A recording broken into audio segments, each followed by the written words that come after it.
Hey, what's up YouTube? This is Game on Cloud9 here, and I'm here to bring you guys a new Bleach chapter 508 prediction. And this week's chapter of Bleach was just straight up amazing. I mean, I'm just gonna say amazing. I mean, we finally got a chance to see Yamamoto Genryusai's Bankai, the captain commander of the Goatee 13, the guy who has the strongest flame type Zanpakuto. We finally got a chance to see him go in. Not just one swoop up, you're burned or you're seared, like straight up Bankai, let's do this, and actually fighting against somebody in an all-out fight, which I just enjoyed. I mean, from the beginning of the chapter, we see his Bankai, of course, and it doesn't really look like much. I mean, you see the blade looks like it's kind of like like the flames are like caught inside of his blade. I don't know, kind of weird by the panel, but you see it's darkened and or seared, like kind of like it's like a charred blade, and you hear like one of or Buckbeard's or not Buckbeard, Juhai's like his second in command. I'm guessing he's the second in command. Make a remark like his Bankai, like the flames disappeared, and basically telling how it doesn't really look like much or like can't really do anything. And he's like, oh no, like don't underestimate this.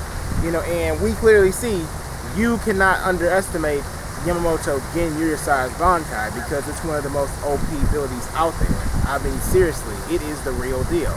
I mean, we seen as soon as Yamamoto attacked him, we saw him split the ground open and destroy everything in nothingness, like straight up, like not burn it, because we see we've seen his Shikai where he'll burn stuff or sear something into ash, but completely eradicate it completely, which kind of makes sense because I used to wonder if Yamamoto's Bankai was going to be kind of like the Sogeku, would be like a phoenix or something crazy like that, but I like the way that Kubo handled it. He took it a little bit different. He made it a little bit differently than I guess you could say a lot of us expected it to be like. Not just a bunch of wild flames, but actually the flames disappear and condense into the blade, and wherever Yamamoto strikes, anything that it hits will completely vanish, completely be gone, and not be burned, charred, or anything, just gone. And that was, I think, Zenkai no Tachi East. And another thing in the chapter, of course, we saw is when he used Zenkai no Tachi West, which basically turns his body into a giant flame that's the temperature of the sun. Now that happened at the end of the chapter, but one of the weird things actually I kind of found kind of surprising a little bit is that he was drying up pretty much all of the water in the air. Now some of you guys may wonder why I found that a bit surprising. It was just the fact that if all the flames disappeared, that's kind of weird that all of the water in the air and everything around him and the Soul Society would completely vanish. I mean, like as far as like moisture or water or anything like that. I mean, I just was a little surprised about that. But I guess that means that it wouldn't matter how strong, even though Hitsugai is one of my favorite characters, wouldn't matter how strong Toshiro got. There's no way you can take on Yamamoto with that type of Bankai. He definitely would have to have something completely different. Like any water type, ice type Zanpakuto obviously would be completely useless against Yamamoto Genryusai. But the end of the chapter, of course, when we saw Buckbeard, he couldn't even hit Yamamoto because he had Zenkai no Tachi West, where his entire body turns basically kind of I guess you could say into the sun. In fact, that's what they say, he's like the embodiment of the sun, 15 million degrees. I'm wondering as far as what Buckbeard's going to do, because everybody now, people are thinking, oh, Buckbeard is going to lose. He can't lose. It's too early in this arc. If he's supposed to be the main villain of this arc, honestly, especially since Yamamoto released it so early, I'm like, okay. I'm calling it right now, and I've called it the past couple weeks, and I'm going to keep saying it. Yamamoto is dying in this fight. He is. He's going to die. I mean, I already know that's going to happen, or at least I really think it's going to happen. Of course, I don't know for a fact, but I think it's going to happen. And I don't know if Buckbeard is going to use his resurrection. I'm getting Rancor and Quincy confused.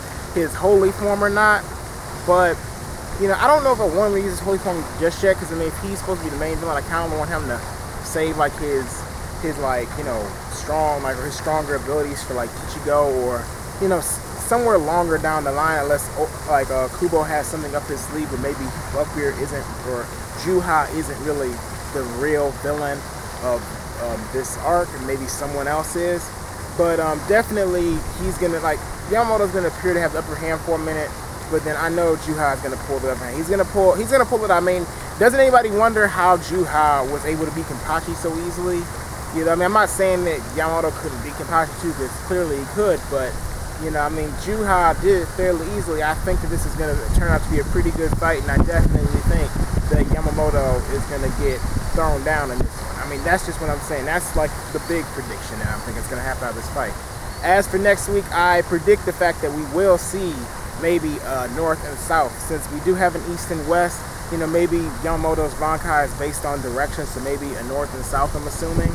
You know, also don't know what north and south would be. Maybe, you know, I don't know, like, I mean, because east and west seem to be like straight offense or straight attack, so maybe like north and south would be like mixed with defense, like mixing defense with offense or something like that, and offense with defense the other way around. I don't know if it makes any sense, but I do think we're going to see north and south maybe next week, or at least one of them.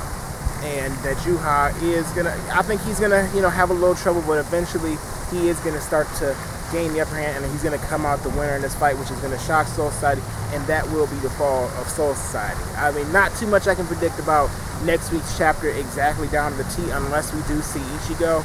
And if that's the case, then, you know, maybe we'll get a flash over to him. Like, maybe Ichigo will sense Yamamoto's Zenkai, so that's a possibility as well. And maybe, you know, Kubo could, you know, come back to this fight later on. But I think that he's going to stay on this fight for a while, and we're going to see Yamamoto fall. That's my assumption. But tell me what you guys think. Did you guys like this week's chapter? Did you like this review / prediction? And if you did, please don't forget to rate it. So if you liked it, put a thumbs up. If you didn't like this video, then you can put a thumbs down. The choice is yours. And don't forget to subscribe to my channel if you enjoy my content and you would like to see more. Anyway, thank you for watching this video, and I hope you have a great day. See you later.